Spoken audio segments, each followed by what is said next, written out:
Hi, I'm Justine from BrowserBase. Today we're here at the AIE World's Fair in San Francisco. I'm here today with Vas Moza. Thanks so much for coming on our pod today. Yeah, of course. Thanks so much for having me.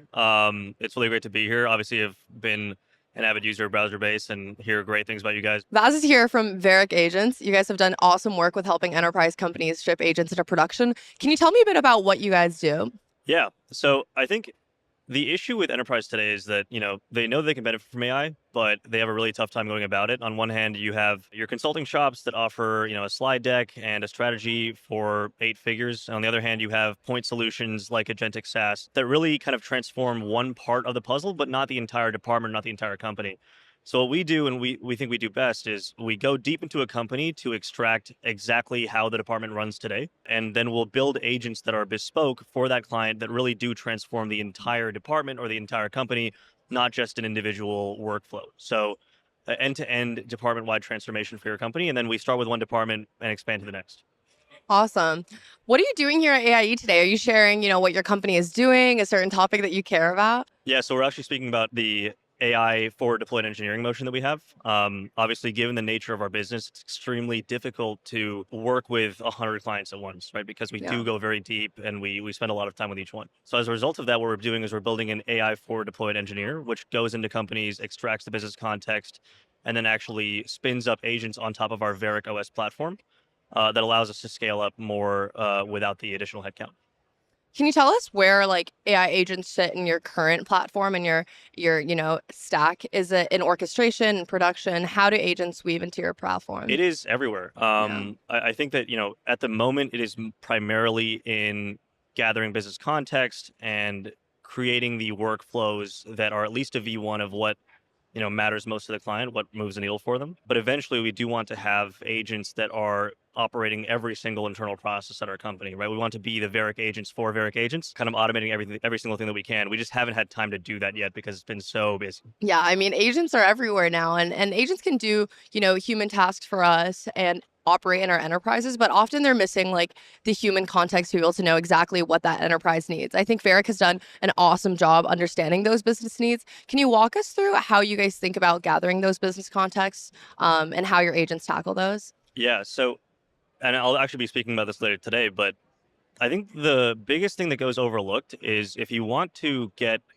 business context from, you know, an enterprise company that primarily lives in people's heads, right? It's very seldom documented to the point where you can just extract it from a Word document or a spreadsheet that gives you the holistic picture and the very detailed picture. So what we do is we'll actually deploy one or several forward deployed engineers, kind of strategists with the client to interview the process leads, the sub process leads, the controllers, the analysts, the ICs that have all of this business context. And it's that human back and forth that allows us to understand, okay, not just when something happens, what happens, but also when something goes wrong, how does that happen? And who handles the errors? How long is the cycle time to get an error fixed? Because oftentimes the documentation will only have the golden path, and very rarely will it have, okay, every single thing that goes wrong in reality. Yeah. Of like, okay, actually, when this goes wrong, I send it to Sarah, who spends 4 days with a team out in India to manage this. Like, that's what we do, and that's how we gather the context.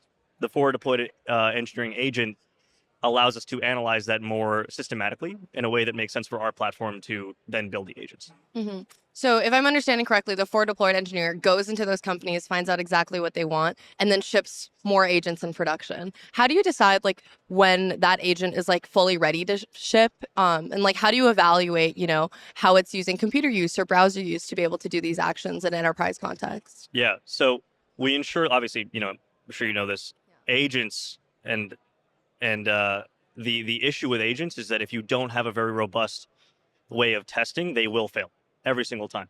Um, that's no surprise to anybody listening to the podcast. The way that we solve for that is we spin up the agents, and before we go live, we have shadow mode, which is best fancy word for human in the loop, where the employees of the company are able to interact with our agent output and hit approve, reject, or edit to make sure that the agent actions are correct. And once it's at an acceptable level of accuracy through enough fine tuning or prompt re-engineering, we're able to then ship these agents to production, knowing that it's going to have a high enough success rate to where it's actually higher than the average employee would be able to handle it.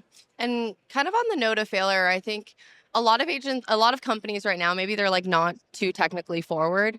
Um, Probably are shipping agents like the wrong way. And because you guys are doing like for deployed work, are there any use cases in which you think that companies are like getting wrong, or like ways that they're shipping agents in production that they're getting wrong, that you think will be fixed in the future?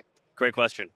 There's two archetypes of people that are like pushing for AI at the enterprise level. Hmm. And the first, and we think our largest evangelists are the ones who understand that AI is an ever evolving space and they might not have all the answers. So they trust us to come in and say, okay, look, for a finance function, you'll have AP, AR, card reconciliation, banking, billing, vendor management, FP&A. We trust Varick to go in and iron out exactly what the ROI is and prioritize where to start. Same thing on sales, same thing on marketing, operations, etc. The other archetype is the one where they are very draconian with, okay, I want this here. And they kind of miss the picture of, okay, there are a few issues with that approach. One is if you do one workflow after the next, without any centralized AI spine to live off of, you create a lot of tech debt. And if you give everyone in your company, access to a vibe coding tool and ask them to spin up their agents, what you'll have is very disparate systems that don't map to the same repository. And that leads to issues down the line. Again, breakages, tech debt, etc. I think what will be solved in the future is one, there will be that like Varick OS style platform for every single company where they have a centralized agent spine that agents can live on top of. And then two, the capabilities of AI will be very clearly defined. I think one thing that's been an issue, and this is why I'm such a big fan of browser-based, is that computer use agents are notoriously terrible. I know browser-based just launched agents today, so congratulations, that's awesome. The issue right now is that for very outdated software, which runs most of legacy enterprise, right? Most hospitality businesses run on this. You need a very robust computer use agent that allows you to, dynamically operate without defining very clear like API pathways and processes. And that's what I think will be solved for as well. So it's a combination of the platform where all these agents live off of and a combination of the capability, like the harness that allows for computer use where APIs are not readily available. Hmm.